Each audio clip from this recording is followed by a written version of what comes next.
Ew, there's a fly in my drink! That's so gross! I'm not paying for this! The kid shoved the cup of lemonade in my hand, then ran away. I just saw you drop it in, and it's not even a real fly! Hey! Stop! I shouted after him, but it was too late. He'd gone, and now so had the rest of my customers. Dang it! That was the third time this week, and I knew exactly who was behind this. Michael! I glared over the fence, then charged towards his lemonade stand. Seeing his fake grin, I got even more furious that I poured the cup of lemonade over his sneakers, snatched a dollar bill out of his hand, and then walked off. You see, I'm Amy, and I'm the kind of girl who knows what she wants and gets what she wants. And what I want is for Mike to admit defeat and stop messing with my business. Ugh! I've been on this mission for the past 10 years. I kid you not, it's a literal war between us. It's not fun and games at all, especially now that we have our parents involved in this. You see, my parents and his parents are best friends. In fact, they're so close that I'm pretty sure back in the day, our moms planned their pregnancies together. So me and Mike were born only a week apart. And of course, I was born before him. So there's that. I've won right from the first round. In your face, Mikey! But even worse than the joint birthday parties, shared vacations, and being classmates with him for over a dozen years, I have to live next door to him too. Yep, our parents deliberately moved in next door as they thought raising us together would be fun. They dreamed of us being the best of friends like them. Ugh, no chance. Instead, our disliking for each other began at an early age. Whenever Mike came over, he would throw my Barbie dolls across the room, cut the hair off of them, or wrap my dollhouse in toilet paper. So I retaliated by turning his room into a Lego minefield. Ha! And then I drew flowers on his stupid face while he was napping. Our parents put this down to the cute little things kids did, but nothing about this was cute. This meant war. Our feud heated up once we started to go to school. Everything was a contest between us, from grades, school activities, and even just for the window seat on the school bus. Once, before the summer holidays started, our teachers suggested that over the break, we could have fun helping out our parents with some useful activities, like making homemade goods and selling them in our front yard. Upon hearing that, I caught Mike's challenging look and knew that this meant one thing. Okay then, game on.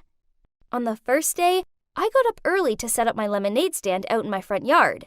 But then I looked to my left, and guess what I saw in dear Mikey's yard? Yep, a lemonade stand. Ugh! Why did he have to be such a copycat? We both seemed to attract lots of customers, but I don't know if it was just me, but it seemed like he was selling more than me. So, over the summer, I used my profits to upgrade my lemonade stand little by little, with eye-catching decorations, promotions, and I even added lemon snow cones to my menu.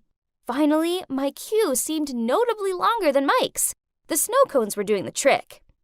But then, a loud speaker sounded out from next door. Come and try my new iced tea! Handmade using my secret recipe! Try it today at an introductory half-price offer! To my utter dismay, most of the people in my queue left and went over to Mike's stand. Ugh, the sneak. Then worse, he started blasting out catchy tunes to catch people's attention. That summer ended, but it had kick-started the entrepreneur dreams in our little hearts. So throughout the next summer breaks, we continued to grow our businesses.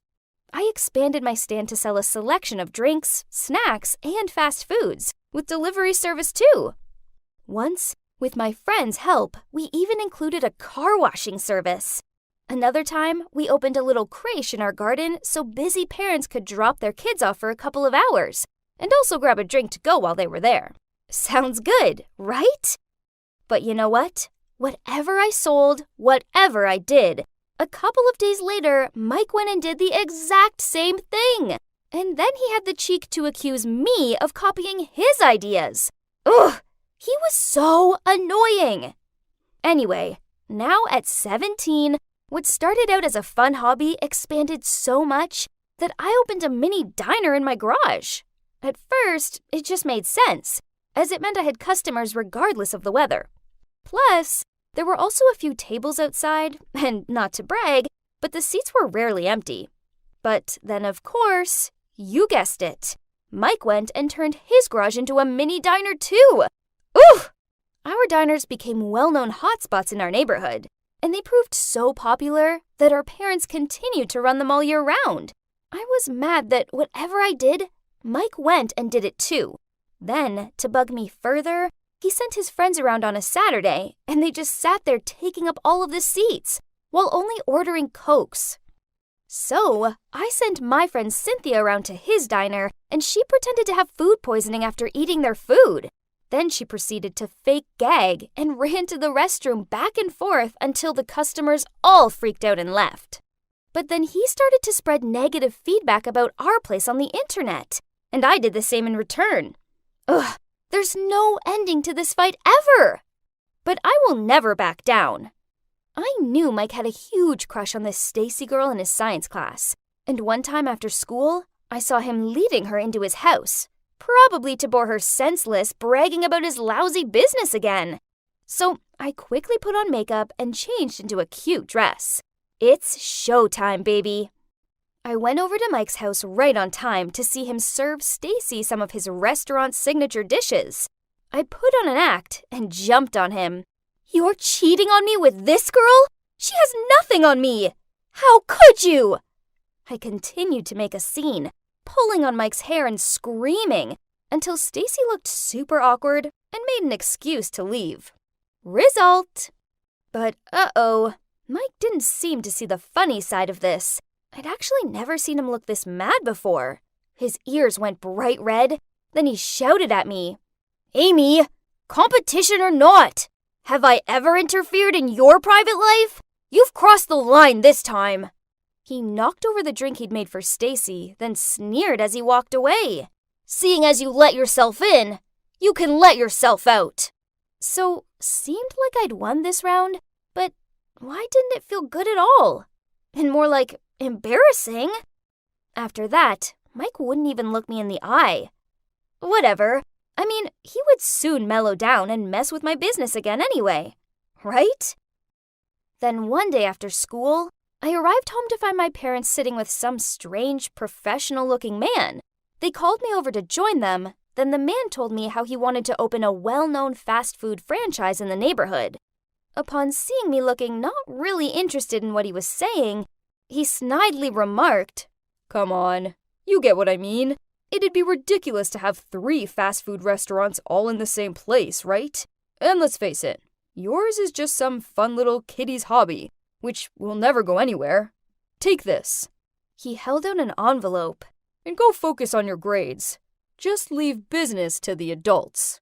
Furious, I snatched the envelope off of him. Yep, it was full of dollar bills. How dare he try and bribe me? What a jerk. So I threw it back at him, then stormed off. Think about it, Amy, the man shouted after me. Don't go making a decision you'll come to regret. The next day, when I arrived home from school, the man was sitting in my diner eating my awesome pancakes. Ugh, why couldn't he get the hint? I stormed over and told him to leave. He grinned at me, then said, these are good. You know, I think there's room for both of our businesses. All you have to do is take some items off your menu. He gestured to the pancakes. And spread some rumors about Mike's Diner's hygiene not being up to scratch to close it down, and I'll let you keep your diner. Seeing my confused look, he added another push. I'm only telling you this because I know you're a smart girl. Smarter than that boy. So, choose wisely.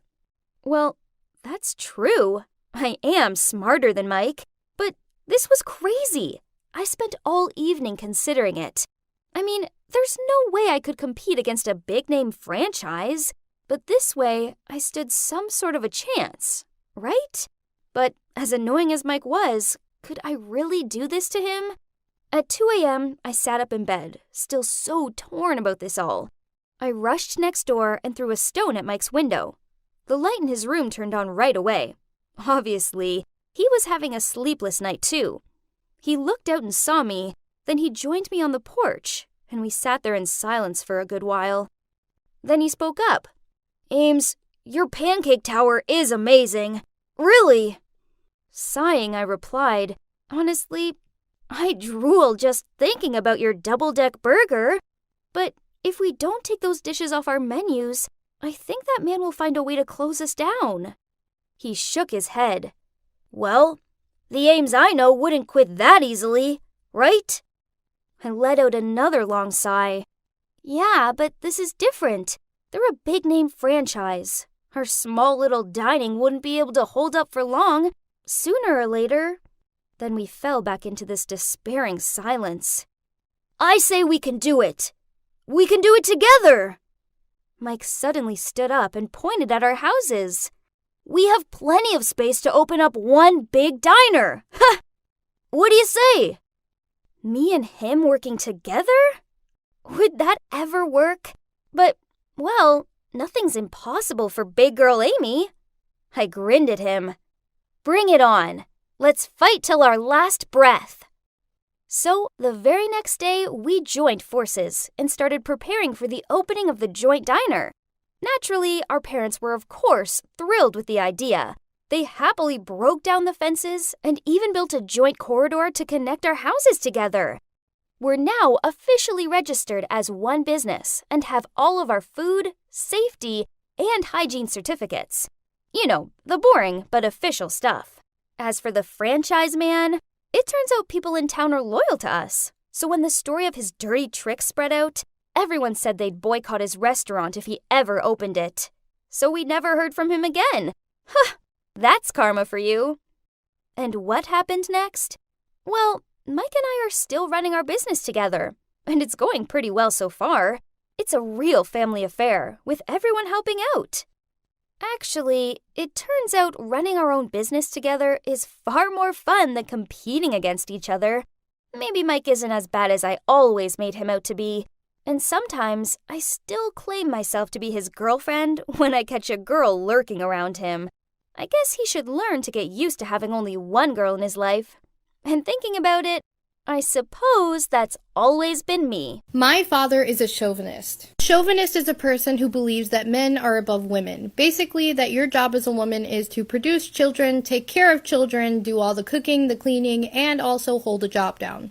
My father believed it was okay to talk to women and treat them however you wanted to. He beat my mom several times, he choked me, punched me, slapped me, and he did all of that to my older sister as well. He did not treat my brothers that way. He did try to fight them when they were older and got mouthy, but he never actually touched them like he touched us. The worst part was, when I was young, I was really confused because I knew my father wasn't a good man. He was a felon, he was constantly in and out of prison, so I knew that I couldn't trust what he said, but my mom never corrected him, so I started to believe the things he would say. He told me and my older sister we would be lucky if we got jobs as receptionists or secretaries, and we would be really lucky if a man ever wanted to marry us.